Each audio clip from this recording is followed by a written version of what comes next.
from my room to the breakfast table and he came from his room to the breakfast table. I said, hey, we have similar shirts also. And I wanted to change it. I said, no, let me not do it. Let's be. Don't change. Look smart. Thank you. Doesn't he look smart? Yes. Always is looking smart. Good morning. Good morning. How are you? Is this the time you take a chai break? No.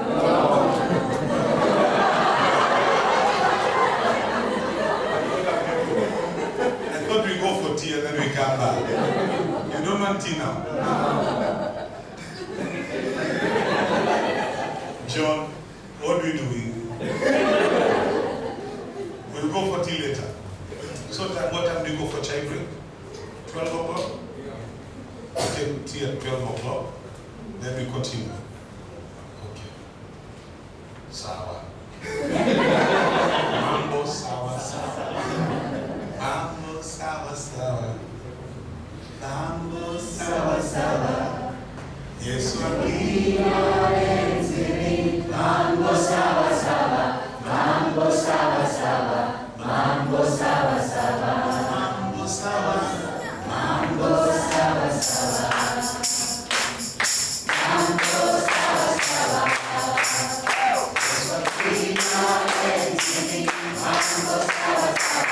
Mambo sawa sawa.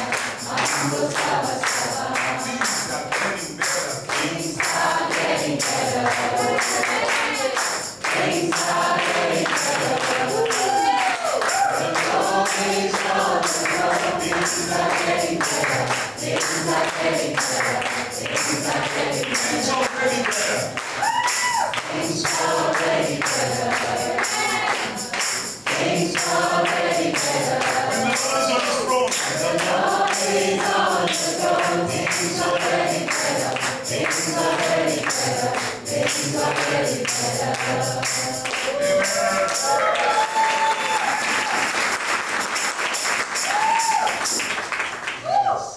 you say something? In French. Come and sing in French. We'll sing in French. Tout va de mieux en mieux. Tout va de mieux en mieux. Quand Jésus est sur le trône, tout va de mieux en mieux.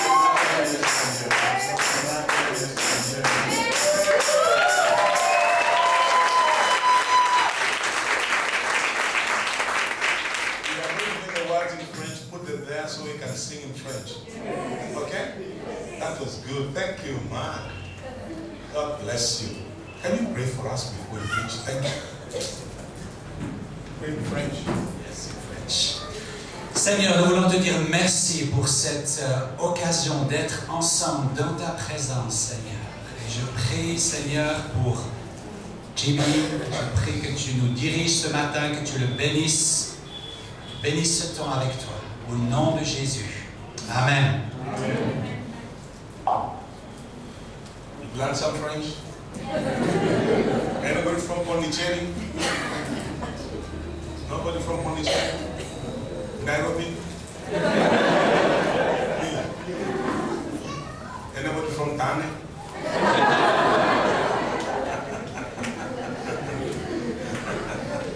Well, praise God. I think I'll buy a house in the Hirananda.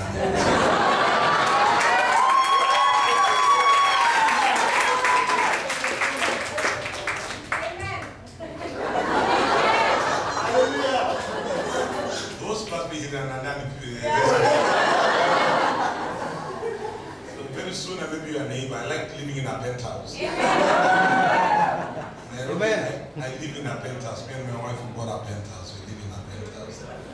Because our children are grown up and gone, so we say we don't need a big house. Let's go. Or a 3-bedroom penthouse, that's how we live. On top of the other people.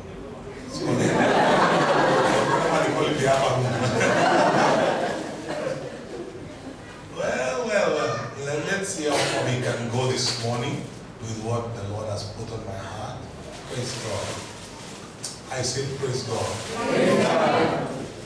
You're doing well? Yes. You love the Lord? Yes. Did I give you at the counters of heaven? Yes. went in. We went shopping. Didn't we? Yes. Yes, our trolleys are full. We are coming now to pay. The currency is faith. So we want to continue backing on faith. Praise the name of the Lord. What? By the way, I'm used to getting my amen. So don't keep quiet on me. In my church, especially when I preach 3 times, we have 3 services back to back.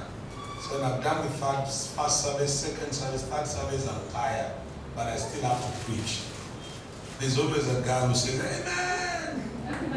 So some people tell me, please tell her to keep quiet. I say, no. That amen gives me a kick.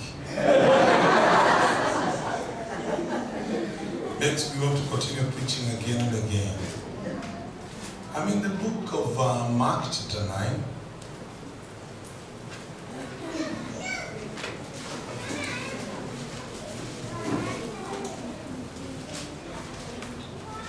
Looking at this chapter 9 of Mark,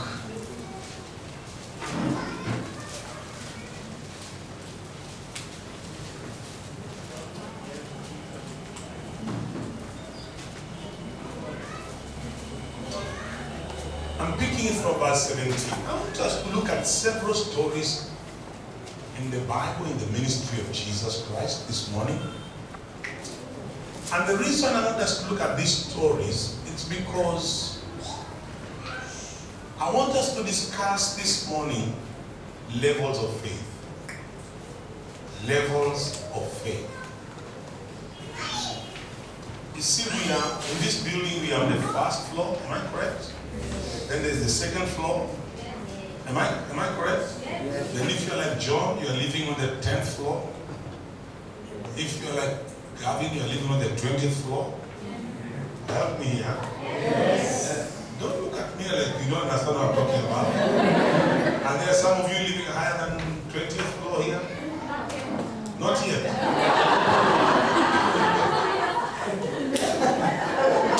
Pastor, they are looking to overtake you.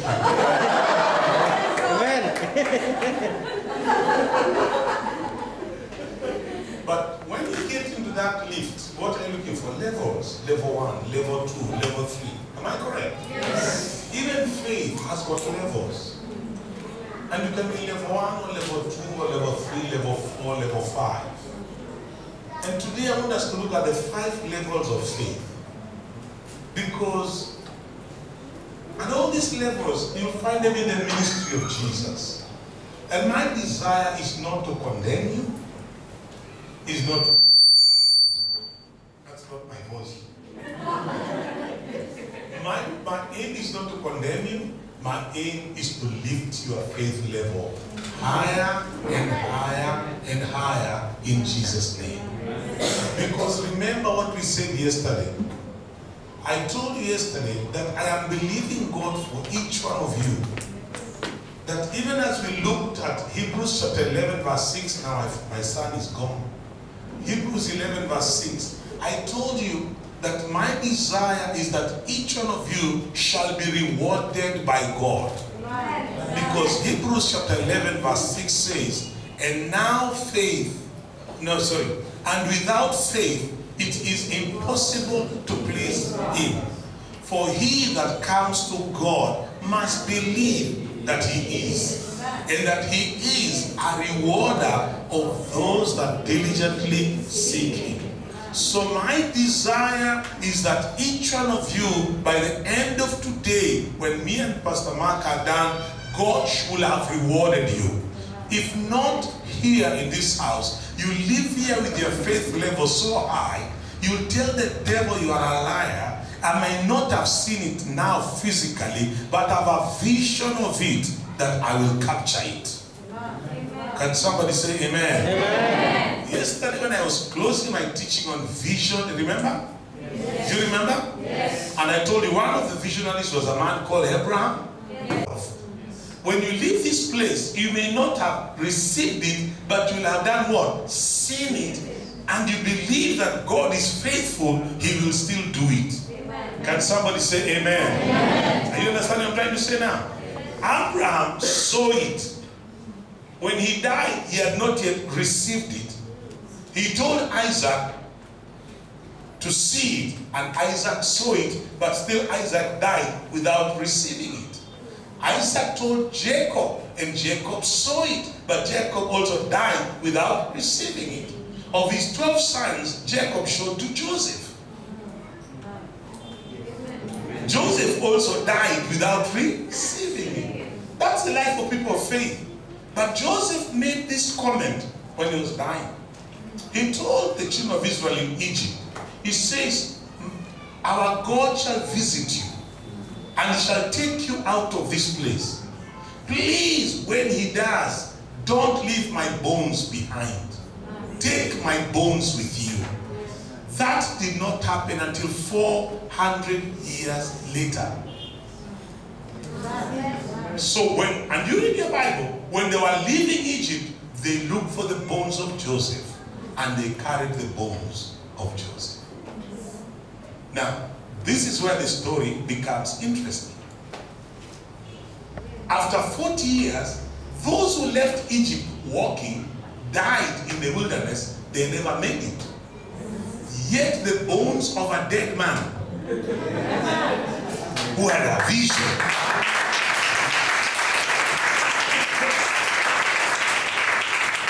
What I just said, the bones of dead Joseph, because he had a what? A vision, made it to the promised land.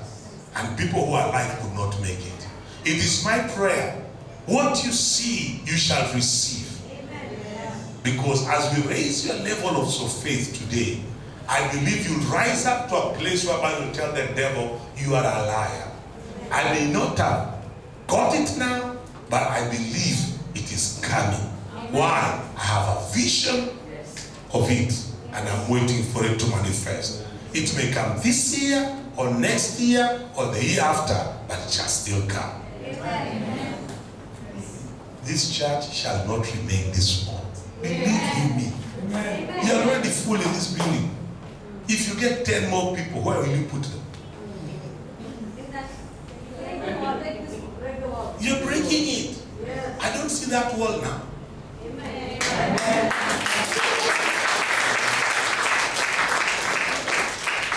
Amen. I don't see it. And I'm coming back. When I come back, I tell Pastor Stanley, take me back to Thane. I want to see what the work we have been teaching you here, what Pastor Mark and myself are teaching. As you become that missional people, kingdom people, like the book of Acts, going out, trusting God as you go out. I believe this place is too small for you.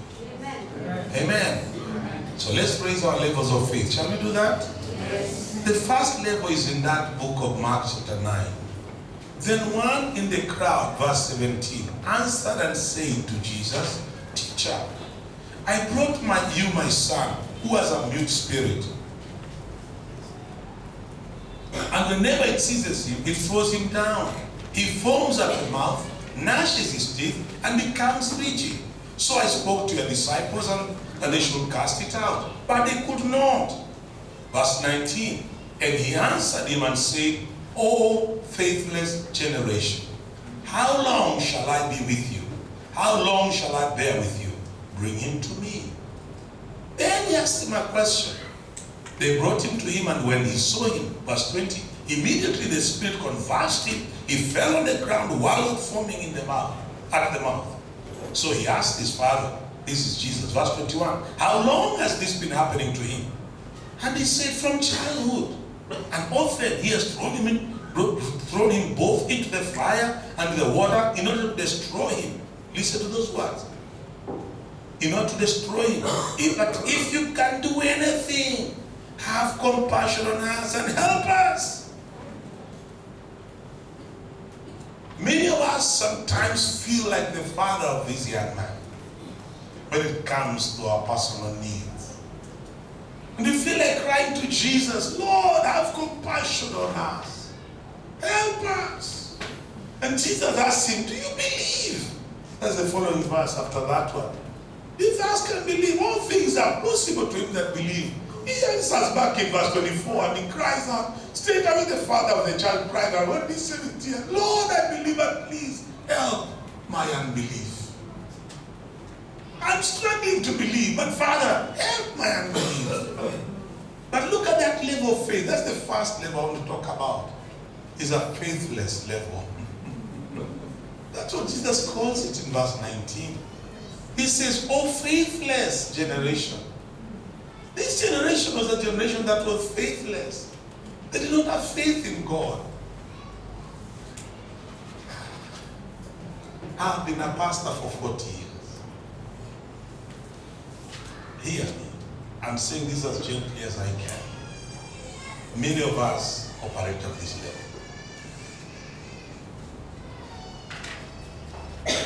It is the basic level. The most primary level. Whereby you are looking, can I surprise you? You are looking at someone else to do something for you that you should be doing for yourself. Can I continue? Yes. Can I continue? Yes. You're still my friend? I'm glad to hear that. Just watch your neighbor. If you see them removing their shoe, warn me so I can dance. I may need to dance some shoes here. Jesus says, go back to verse 19, my son. Oh, faithless generation. So sometimes we don't understand. We are operating at a level of faithlessness. In other words, we are unable to believe God for ourselves. We are unable to trust God for ourselves. Do you know God would like to have a personal relationship with each one of you so that none of you looks to Mark or JB or Gavin. All of you can say, no, something, God, I know you're my Father. And like we sang that song, my faith looks up to thee. I'm looking up to you myself. But we operate at that level that Jesus calls a faithless level. It's interesting, at this level, though Jesus says a faithless generation, this father gives a very interesting testimony about his son. Because Jesus said, you bring it to me. And as they are bringing it to him in verse 20, the Bible says, immediately the spirit convulsed him, fell on the ground, wallowed foaming at the mouth. So Jesus asked the father, how long has this been happening to him? And the father testifies and said, from childhood. And often, verse 22, the father said, he has thrown him both into the fire and into the water in order to destroy him. In other words, Jesus, this spirit has tried to kill my son many, many times. He has thrown him into the fire, thrown him into the water, trying to kill him. Do you notice something about even this level? That there's something here that you must give God the glory for. And that is, God did not allow this spirit to destroy this young man until Jesus came.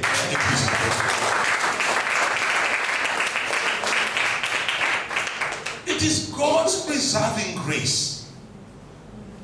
Can I say that again? It is God's preserving grace that will not allow the devil to destroy you until you come to a moment like this one.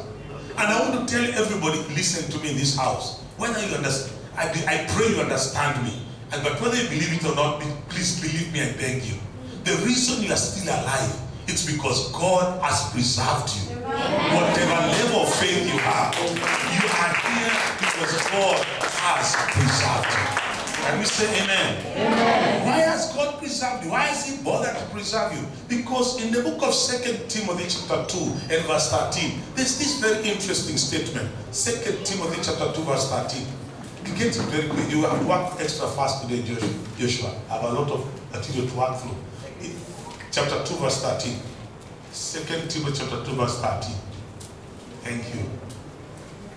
It says, if we believe not, yet he abides faithful, for he cannot deny himself. Give me another translation. Try NIV. Try to see if you can give me that in NIV. That's why I like to use the New King James. The English, here is a bit heavy.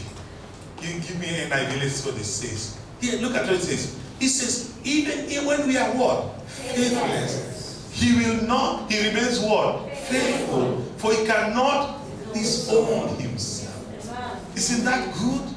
That even when me and you are faithless, God still remains faithful. And he cannot deny himself. And you see, it is because God loves you and God is faithful, and God is committed to you. That is why even when me and you are faithless, He does not allow the devil to kill you through the fire or through the water. Come on, help me here. Am I talking to someone? No, they are not on this side. Maybe they are on this side. Am I communicating to someone here? Because if I look at my own life, if before I became a believer, there are times I was in accident. There's a time I fell in water. I did not know how to swim. I would have drowned. But God did not allow me to drown. Some of my friends were able to pull me out. I was in a road accident. Our car was hit from one side, and I was sitting on that side. But somehow, we just spun around, did not overturn. I know God has preserved my life from road accident, from that accident in the water. When I just jumped in, I was a small boy. We were going to swim with friends of mine, and I was excited. I just jumped in the deep end without knowing that it is so deep. And I tried to stand, and I was going under. But my friends jumped in and pulled me out. I would have drowned. But God did not allow me to die until the time I gave to give my life to Jesus Christ. Now I understand why God preserved my life, did not allow me to die in the accident. There's a time there were sicknesses ravaging villages in Africa with measles and other sicknesses that killed thousands upon thousands of children of my age. But by the grace of God, I survived. He did not allow that epidemic to destroy me or kill me. Why? Because God is a faithful God. And that's why by the grace of God, with all the calamities that have come in India, look at you. You are still here. Praise the name of the Lord. I say, praise the name of the Lord. Look at the roads in India. You thank God for a faithful God who preserves you every morning and every... Do you understand what I'm talking about? It is God who takes you to work and brings you back. I mean, if you depend on yourself, some of you don't even get to work. Am I correct? Yes. You're on a tuk-tuk going between buses and lorries. They are written behind, horn, okay, please.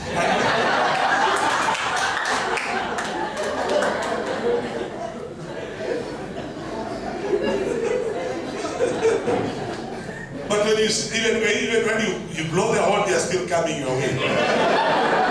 By the grace of God, look at you. You don't have a broken bone. Your limbs are okay. Your face looks good. You know what? The faithfulness of God.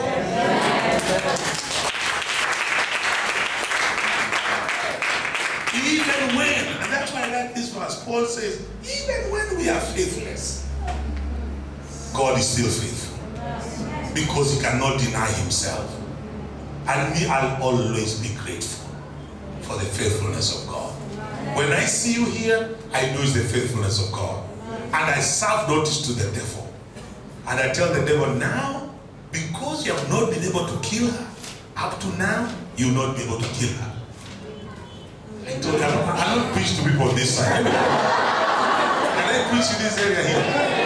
This one, I'm giving them a point, they're just looking at me. Can I stay here? Or should I go? Shall I stay here? You know, I've left 10,000 people at home to come and preach to you. Now you keep quiet on me. I feel homesick. But those 10,000, they believe me so much. Even when I have no point, they still say amen.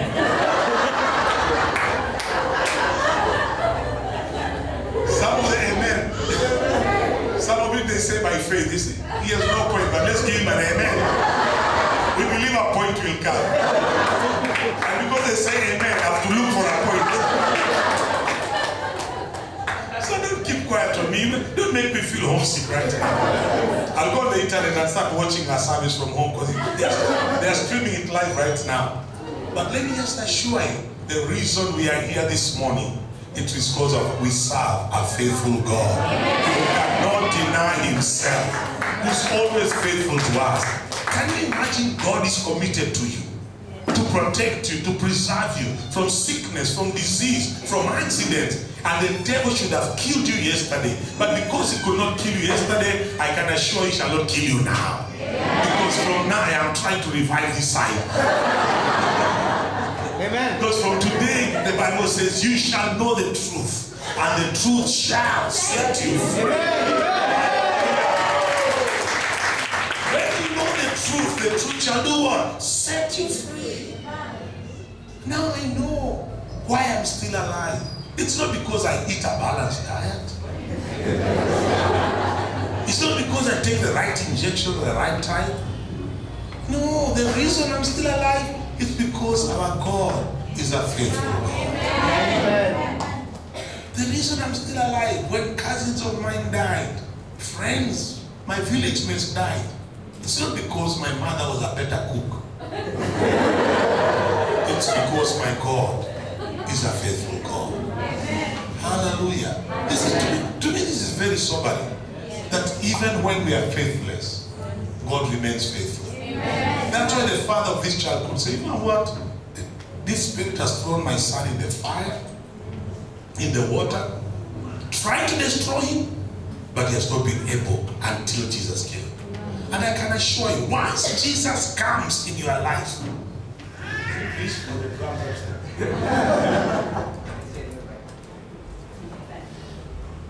no, I thought there's some drumming upstairs. No, we want to change the microphone. Sawa sawa. Mama sawa sawa. Where was I before we changed the microphone? Yeah, God is faithful. You see, the Lord preserved this boy until Jesus came. And even when Jesus was there, the devil still tried to kill him. But he couldn't kill him because Jesus is the author of life. And that's why I believe the situation in your life, in your family, in your business, in this church is changing this weekend. I believe, I don't know how you feel, Pastor Mark, but I feel this weekend is very crucial to the church here. Not because of me and Mark, but just for the message that we carry. I think we are meeting at a very crucial point for you. It's a turning point for this church. Amen. Somebody say amen. Amen. Not just this one, but even Gateway Ministries, wherever the servants of God have gone, I believe things will change. Amen. But me and Mark would want to come back to 30. Whether it's 2 years from now, 3 years from now, I want to come back because I know when I come back to this place, I'll find things have changed. Because our God is a faithful God. Now, bump your neighbor, just push your neighbor, and tell neighbor.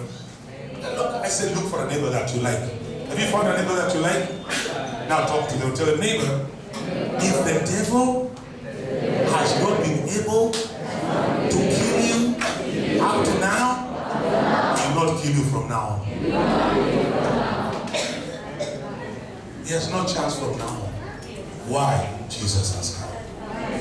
Jesus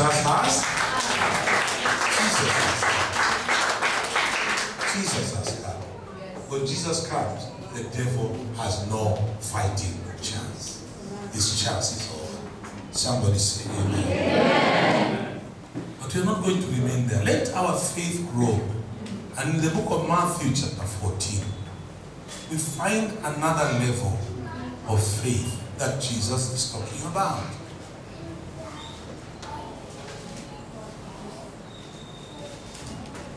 Jesus and his disciples had been in ministry. I told you just tell you stories from the life of Jesus. Is that okay? They've been in ministry and Jesus tells his disciples, get into the boat on the other side. As they are crossing the sea to go on the other side, I mean verse 25, pick it from there. Sorry, I didn't tell you the chapter 14, verse 25. As they are crossing, there is a storm and there is a wave again that is stopping and hindering their progress. So they have been battling throughout the night to cross over this lake and go on the other side. And they are battling, and about in the 4th watch of the night, that's after 3 a.m. in the morning, Jesus went to them walking on the second. You see the preserving power of God in this situation. That they have been battling the waves and the wind throughout the night. And God has preserved them until around after 3 o'clock in the night. Jesus comes walking on the sea. And then the disciples saw him walking on the sea. They were troubled, saying, it's a ghost. And they cried out for fear. But immediately Jesus spoke to them and said, no, be of good cheer. It is I. Do not be afraid. I like that. And Peter answered him and said, Lord, if it is you, command me to come to you on the water. So he said, come. Verse 29. And when Peter had come down out of the boat, he walked on the water to go to Jesus. Praise the name of the Lord. I say again, praise the name of the Lord. Look at this scenario. They are fighting and battling waves over and over again, wondering, shall we die? And the Lord was not in the boat with them. He had remained on the mountain praying, the Bible says. He was interceding for them. And he's watching them because he was on the mountain, like you see the mountains near your house. He's watching them in the sea. And he said, let me walk to them. And he comes walking on the water towards them. And they see him and they say, okay. They tell one another, man, we have had a problem with the water and the darkness and all. But we have a bigger problem coming on the water. He says, what is that? A ghost. He says, okay. I don't mind drowning, but a ghost, I don't know how to handle a ghost. And Jesus speaks. He says, be of good cheer. It is me. Don't be afraid. Hallelujah. I said, hallelujah. Hallelujah. Immediately he says that. One of the disciples, Peter, says, I think I like what I see. Is that you, Jesus? Really? Yes. Then stop there. Stop. I want to do what you're doing. Can you command me to come? Jesus is so precious. He's not threatened by you. He's so secure in his calling. He says, you want to walk? Come. And he tells him what? Come. Those are the words he uses. He tells him, come. And Peter gets out of the water, plants his foot on the water. Out of the boat, he plants one foot on the water, and he plants another one. He says, my God, it's holding me. And he starts walking towards Jesus. My pastor, who preached to me many years ago, told me this thing, and I believe it's true. Peter was not walking on water. He was walking on that word, come. Yeah. Because when he started walking on water, he sank. This word of Jesus was holding him. Come. So he was going, come. See, the word of God has got power to hold you. But water has no power to hold you. Because immediately was there, God was starting. Suddenly he saw the wind and he was afraid and beginning to sink. He cried out, Lord, save me. See, that's when he started walking on water. When he started walking on water, he sank. But in that situation, when he's sinking, he remembered the master who called him. He said, Lord, save me. Immediately, Jesus reached out his hand, caught him. And what did he say? You of little faith, why did you doubt? It's not, this is now a level higher than the one we started with. We started with faithless. Now it is little. This is another level. Jesus said, oh, now at least your faith has improved. But it's still what? Little faith. Why did you doubt? You know my word. You know my promises. You know what I've done in your life. You've walked on my word at least for 10 meters. You know, I always tell people in my church, we like laughing at Peter. Oh, he sank. But listen, Peter beats all of us. Before he sank, he had walked on water. But there are some of us here who fear water. The only water we can trust is water in a basin or in a shower. You put it in a swimming pool, I'm not getting in there. You put your toe, and you still come out. You can only trust little water from a shower. But Peter, at least he walked on the water for 10 meters, for 20, I don't know how far he walked, but at least he walked for some season. Can we say amen? Can we say amen? But when the winds and the waves and the sound of all that came, suddenly he started doubting. And he started sinking. And he cried out. And the Bible says, I like what it was, and immediately.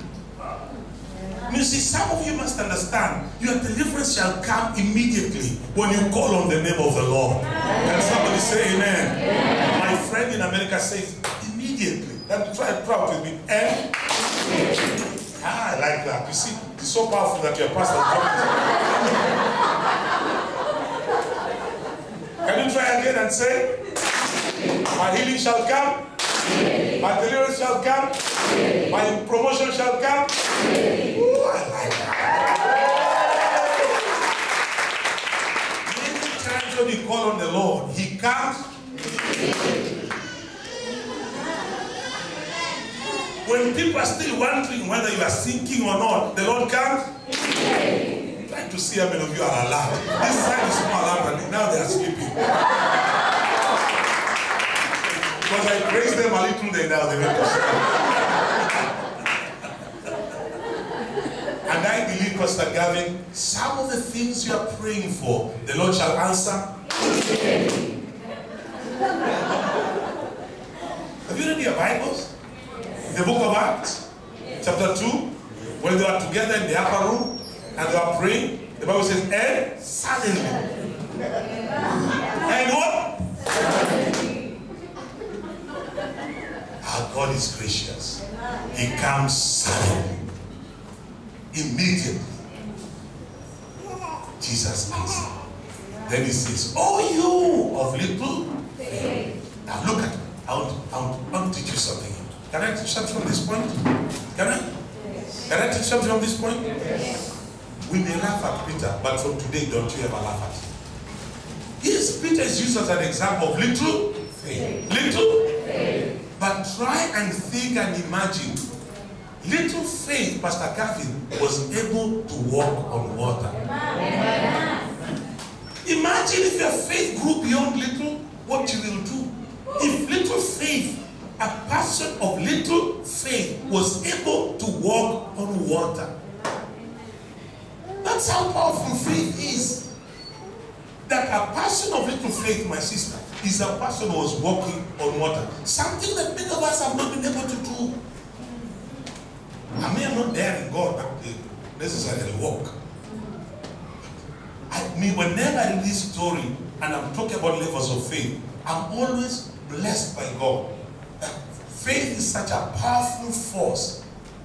That little, that's why I told you yesterday, Jesus says, if you have got faith as little as a mustard seed, you can speak to a mountain. That's why I told you yesterday, let's begin with the level of faith that you have. Amen? Amen. Because I believe the faith you have right now is enough to move the mountains in your life. Because sometimes you spend time and say, oh God, give me Paul's kind of, no, leave Paul alone. Paul is no longer here. It's Gavin who's here. Mark is visiting, JD is visiting. But you are here. But the God of the Bible is still here. Amen. And if little faith could walk on water, I want to believe God with you. Amen. If faithlessness attracts God's faithfulness, a little faith can walk on water. Try and imagine what God will do with some of you in this service as your faith levels continue to rise higher and higher and higher in the name of the Lord. Can you say amen? Don't allow yourself to remain at a small level. I'll tell God, just build my faith. Farming is not too hard for God. India is not impossible for God. Amen. As your faith levels begin to rise, you'll see God doing exploits for you. Amen. To his own glory. Amen. In the honor of his own name. Amen. Can we say amen? Amen? So even today, and even after we are gone, don't say, I wish Bishop JB and Mark came back again to pray for us. No. Let your faith level rise up so that you yourself lay hands on yourself. What do you think we do ourselves? I don't wait for anyone to come and lay hands on me. No, me, I lay hands on myself. I tell people I'm the kind of preacher, when I'm preaching, I believe my own message. I answer my own altar call. I lay hands on myself and even take an offering. It's easy. I take an offering on my own message because I transfer money from one pocket to another.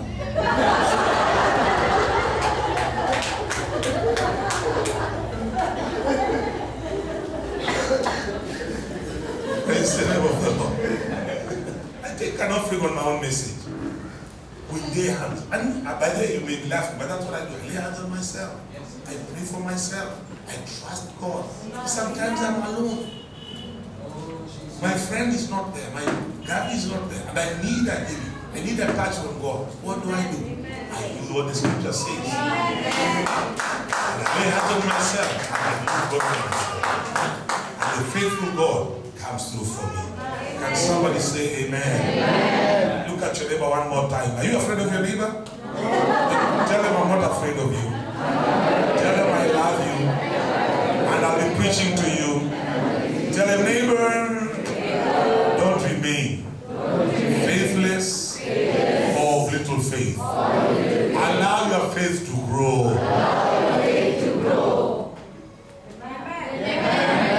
Hallelujah. Romans chapter 14 verse 1. Romans chapter 14 verse 1.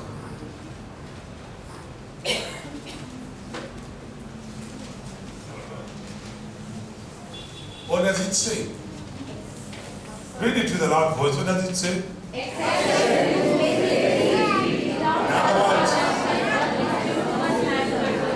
other words, there are people whose faith is not, they are not faithless. Whose faith is not little, is weak faith. And Paul says, when you meet someone with a weak faith, what do? Receive them. Don't condemn them. Don't start disputing about small issues. Hello? Because when we are not careful, there are people with weak faith, we put them down. We want to tell them, you are nothing, you are useless. Paul says, no. Those who are weak in faith, do what? Accept them, receive them, without passing judgment or disputable matters. What weakens our faith? Look at verse 2. You'll understand what weakens our faith. What does it say? Read it, come on, you're reading for me. What does it say?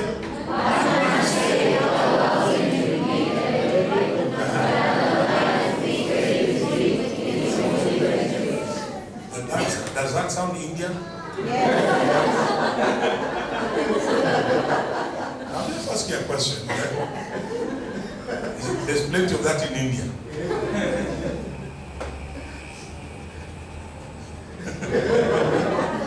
Man whose faith is weak eats only what? Are there vegetarians here? I'm not the one saying.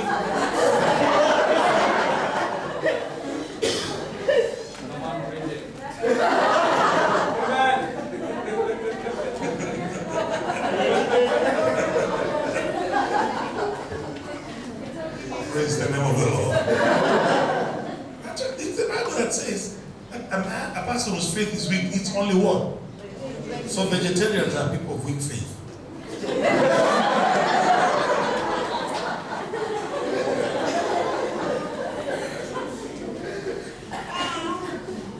That's not what Paul is trying to say.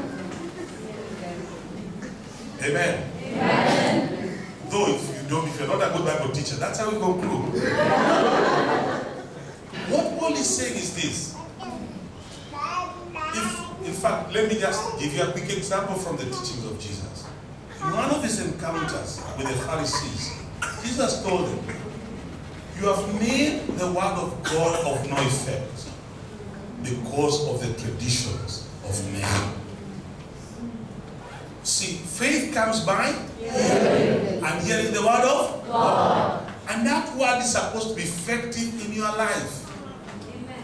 But sometimes when we allow the traditions of men to come and interfere with the word of God, then our faith is weakened. Jesus, in the parable of the sower, I told you I'll talk to you very slowly because I'm teaching this morning.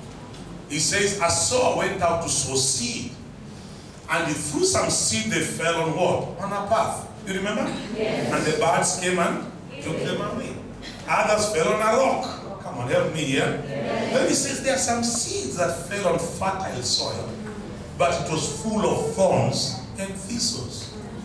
When the seed germinated and started to grow, also the thorns grew. And they came and did what? Shot it. And the word was no longer effective. And it says it's because of the riches and the cares of this world. The word is weakened. And that's what Paul is talking about. Sometimes, many of us, what we don't understand is that we allow the cares of this life, the traditions of our areas, to come and weaken the word of God in our lives, so that what would have been an effective word in your life, you are looking at it with the sunglasses of a man from Kerala.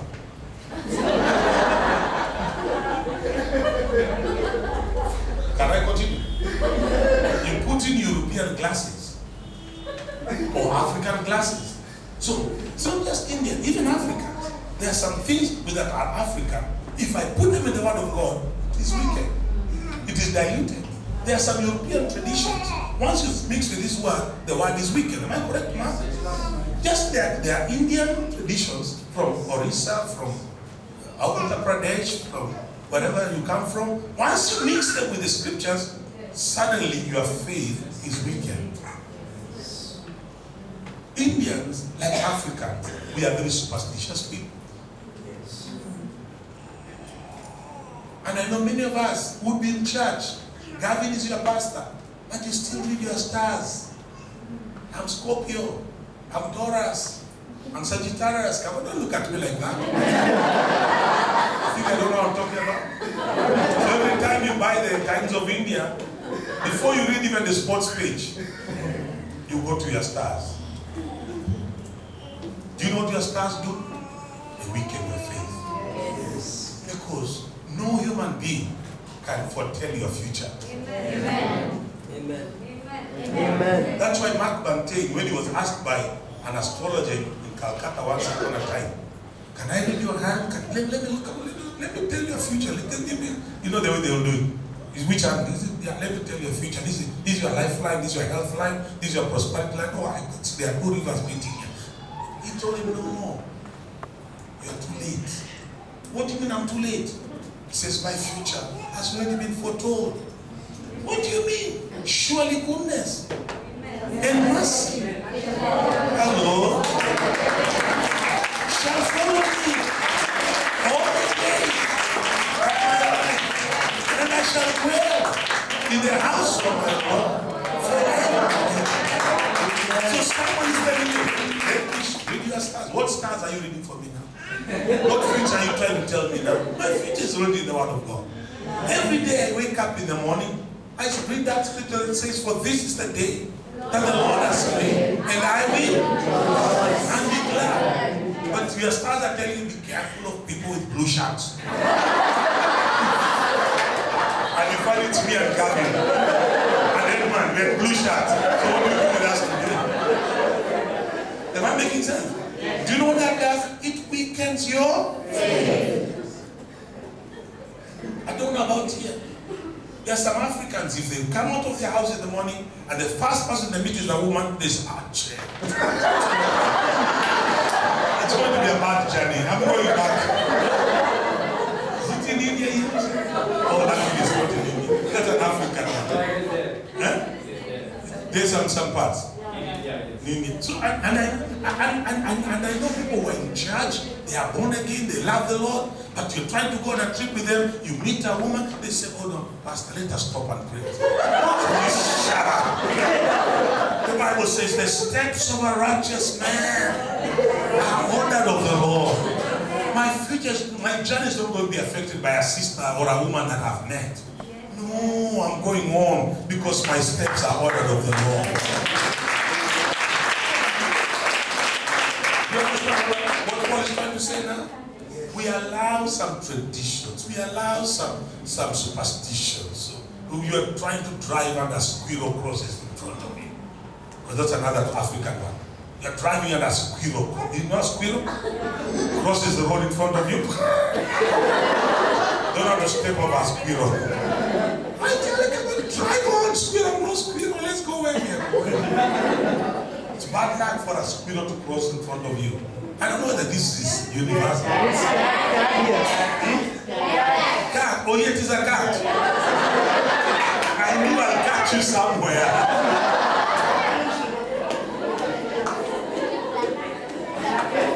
Naka. It's even worse. From today, we are not afraid of black cats. Whether they are black or white, cats are cats. We go their way, we go our way. Because our faith shall not be controlled by cats, by squirrels. Come and help me here. Amen. Our our faith shall be based on the word of God. We are children of God. The traditions of men should not weaken our faith. And I think this one is more universal. That if you scratch your right hand, you get money, eh? You scratch your left hand, you lose money. These things, some of them are universal. And you know, all these things, we are in the house of God, Gavin. You'll find people still say, oh, my, I'm really itching.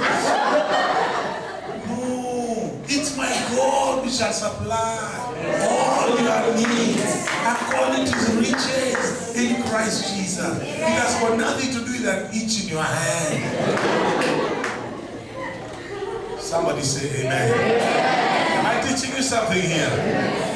Don't allow the traditions of man weaken you. So if you're just eating vegetables because man told you, start eating meat today. Start with chicken. Let's move on. Somebody say amen. Because some of us, the only reason we don't eat chicken or fish is because someone told you. But if you sit down, you discover, you know what? It's nothing. We'll move on in the name of the Lord. Amen. Somebody say amen. Amen. Traditions of men. Jesus says they have made the word of God of no effect. They have weakened a lot of our faith.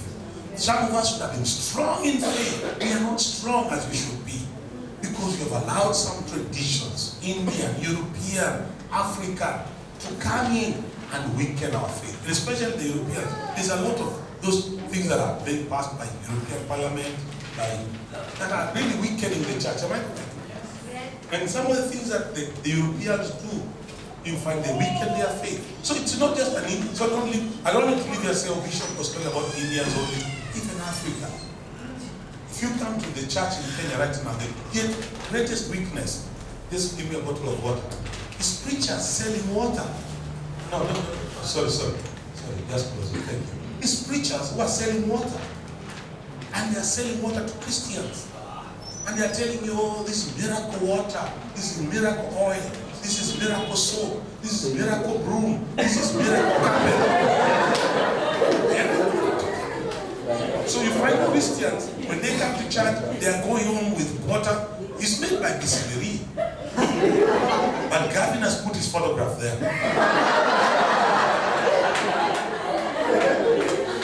And he tells you this is now miracle water. Me and Dolly have been praying over it throughout the night.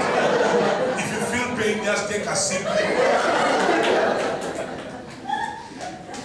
This is one thing we are fighting now in Africa. It's a major heresy. Selling of oil. So today we shall anoint with oil. Please understand me. The healing power is not in the oil. It's not in the water. See, the weakness with Christians, both in Kenya and in India, is you believe in the hand of a preacher. Please touch me. Listen, there's nothing in my hand. I'm trying to plead with you. Don't allow the touching of a hand weaken your faith. That unless a preacher touches me, I don't believe I shall be healed. No. James says, if anyone sick among you, then let him call the elders. He says, let them pray for them, anointing them with oil. But then he says, it is the prayer of faith. Faith is still the currency acceptable in heaven. It's not Benny Hinn's hand. Come on. It's not Maurice Cerulo's hand. It's not water with JB's picture or oil from Pastor Mark's hand. No, the oil we shall use, we bought it in a shop here. It's just normal olive oil. It's not medicine. It's just a contact point. That's all there is. So why am I saying this? Because many of us don't want to pray. We don't want to seek God. Jesus is so clear in the book of Luke chapter 18 verse 1. He says, men ought always to pray and not to faint. Yet we think, oh, we need to buy oil. We need to buy water. I need to buy a piece of cloth. So man comes from Switzerland. He has a suitcase full of cloth. These are miracle cloth, 20 rupees each. Do you know what you find? Many Indians will be buying that cloth. It's coming by mail shipped from America. This one, preacher so-and-so has prayed for it, apostle so-and-so has laid hand on it, he has anointed with oil, and this is, he went through Israel, so this is cloth from Israel only. Come on, get out of it. Don't allow those things to weaken your faith. Let your faith be the word of God. Hallelujah. So even today, when I touch you or I don't touch you, God is your healer. I say God is your healer. He says, I am the Lord that healeth thee. Mark is not your healer. JP is not your healer. So whether we touch you or not, we don't touch you. I want you to leave this place knowing my faith does not rest on a man or on water or on oil or on eating vegetables or not eating vegetables. It does not rest on anything else but the written, revealed word of God. Where God says he loves me so much and that by the stripes of Jesus, I am healed. Somebody say amen. Somebody say amen. Have you ever forget everything I've said? Don't forget what I'm teaching on this level. Because faith is weakened. It is not normally weak. It is weakened by the traditions of men. Sometimes traditions promoted by preachers who want to get your money. And I'm trying to save your rupees. So when you want some programs from America, from England, people want to tell you about a miracle shampoo. I can send you by mail. Send me 50 pounds. Please bring those rupees in the offering here. Amen. Amen. Oh, touch your screen, touch your screen, touch your screen. Because when you touch your screen and I'm touching it, no, listen, stop touching your TV screen. Go to sleep. And we say amen. Amen. Don't go around touching your TV. No, my miracle as I touch your point of contact. You just bless that man of God. Say, Lord, bless him with greater revelation. Go and watch news. Am I messing you up with your theology? Am I helping you? Yes. Because that the traditions of men weaken our faith. I don't want your faith to remain weak. I want your faith to start becoming stronger. Can you say amen? Yes. So I've taught on 3 levels and we'll take a break. Then I'll come and teach on 3 more, then we pray. Is that okay? Yes. We started with the faithless level. Remember that? Yes. And we said even when we are faithless, God remains faithful. For he cannot deny himself. But we don't stay there. At least let us go to little faith. Because it is still powerful enough even to walk on water. Can we continue? Yes. Then we say, let us not allow our faith to be weakened by Indian traditions, African traditions, even some Christian traditions. Because many of those things come to weaken our faith. And we want to go beyond that. I'll give you, Pastor will tell you when we are coming back, it's 12 o'clock, 15 minutes. Pastor will tell you that you need to obey this man of God. Okay? So we take a chai break, then we continue, then we shall anoint with oil. But the healing is not in the oil. It's not in his hand, it's not in my hands. It is in God. In fact, some of you may tell you, Bishop, don't even anoint us. You know what? Our faith is enough now to receive our healing.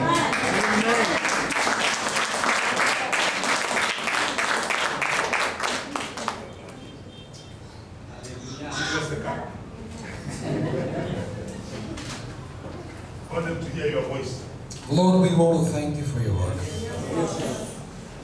Thank you for strengthening us and encouraging our faith. Faith comes through the word of God.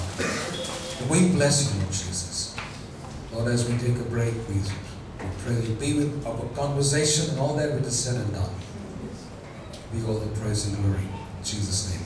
Amen. Amen. We have a short tea break and get